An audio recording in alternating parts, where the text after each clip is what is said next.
Ninguém fez tão mal ao progresso como o progressismo.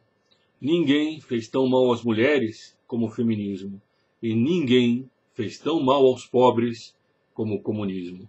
Esta é a verdade que o esquerdopata não é capaz de ver. Viva Cristo Rei! Você sabe o que é esquerdopatia?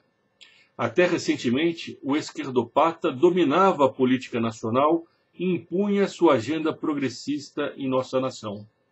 O esquerdopata é aquele que tem fobia da direita, que ele tem medo e tem ódio e tem raiva e não gosta e não quer e não aceita os valores conservadores. Ele impõe a sua agenda nos colégios, nas faculdades, nos trabalhos, nas famílias e na política. E foi assim durante muito tempo em nosso país. Não havia, até recentemente, nenhum político que se dizia de direita. Eles tinham pavor de enfrentar o esquerdopata. E o esquerdopata, então, reinava absoluto, tranquilo em seu domínio sobre a opinião pública que ele achava subjugada. Entretanto, essa opinião pública se levantou contra o esquerdopata. E graças a Deus, essa síndrome, que durante tanto tempo, na política nacional, marcou a nossa situação, começou a retrair-se, começou a ser colocada de lado.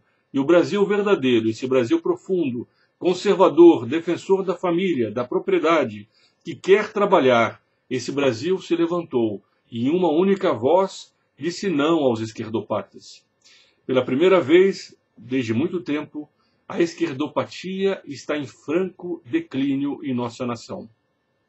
Sobre esse aspecto, eu encontrei um artigo muito interessante do articulista chamado Alexandre Verzignassi, editor da revista Super Interessante. Ele publicou isso em seu blog no dia 5 de outubro de 2018.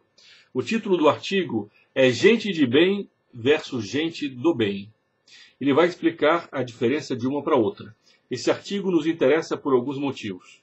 Primeiramente, ele trata de como o presidente eleito Jair Bolsonaro não terá dificuldade, estão antevendo alguns analistas, para fazer passar projetos de seu interesse no Congresso Nacional. Mas o ponto mais importante do artigo não é esse. Ele trata do fundo da reação conservadora. Ele aqui vai explicar. Mas antes de chegarmos nisso, ele vai tratar das bancadas suprapartidárias do Congresso Nacional, que hoje importam muito mais do que o tamanho dos partidos. O PSL pode ser um partido pequeno, o PSL é o partido do candidato eleito, do presidente eleito Jair Bolsonaro. Mas o que importa mais é essa bancada suprapartidária, que ele chama, aliás, é chamada por vários, de BBB, bancada da bala, do boi e da Bíblia. Segundo ele, 50% dos congressistas fazem parte dessas bancadas. E 10% deles estão nas três bancadas. Elas terão um peso muito maior no momento em que o candidato eleito, Jair Bolsonaro, aprovar ou tentar aprovar projetos de lei de seu interesse. Depois ele continua. Os representantes dessas bancadas veem em Bolsonaro um semelhante. Mais do que isso, enxergam o sujeito como um líder que emergiu justamente do caldo tradição, família e propriedade. O mesmo caldo de conservadorismo obsessivo, onde quase metade da população brasileira chafurda nesse momento.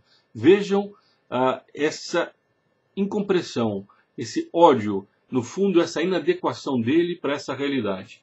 Para desespero de quem toma cerveja artesanal de lúpulo fresco no Brooklyn, treinando o inglês com a balconista que estuda cinema na Universidade de Colômbia. Temos uma sensação de superioridade moral sobre a classe média. Nosso ideal de mundo é convivência pacífica, o diálogo, contando que o diálogo consista em eu destilar minha sapiência e você baixar a orelha. É propriamente o que a esquerda fez nas últimas décadas no Brasil.